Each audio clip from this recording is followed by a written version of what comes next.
Trauma bonding explained.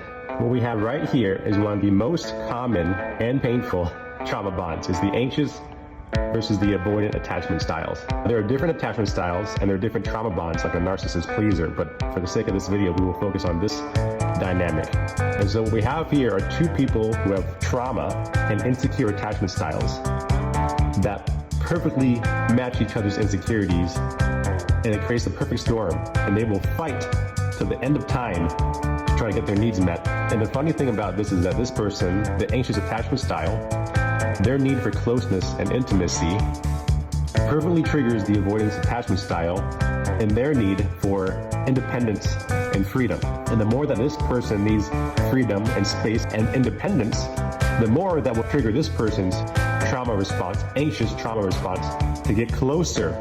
And the more that this person needs closeness, the more it triggers this avoidant attachment style, the more it will trigger this person's need for freedom and independence. So it literally ping pongs back and forth.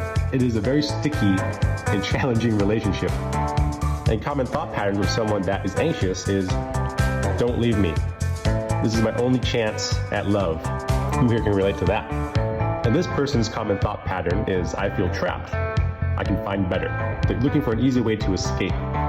Running. And this person looks for control, closeness. And I know this one very well because my wife has an anxious attachment style, and I myself have an avoidant attachment style. Someone with an anxious attachment style has a deep fear of abandonment. They also need constant communication, which kind of feeds into their fear of abandonment. If this person doesn't get a text back in like 10 minutes, every extra minute that passes, their anxiety will continue to go up.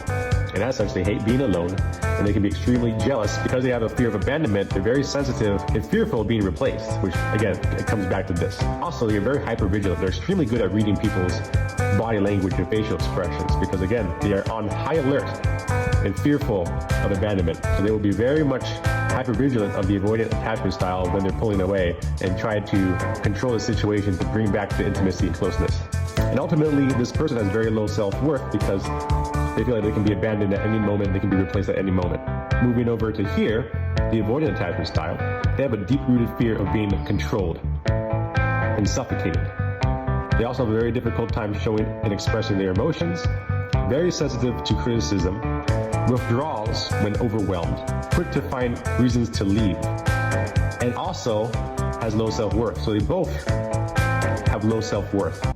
Because this person, while they want freedom and independence, they're still attracted to the person that's anxious, which is paradoxical. Why does this person have such an anxious attachment style? Well, it comes down to childhood for both of them. They grew up with very unstable and unavailable parents, especially the mom. Parents were neglectful and abusive. And this avoidant attachment grew up with parents where they were forced to put the parents' needs above their own.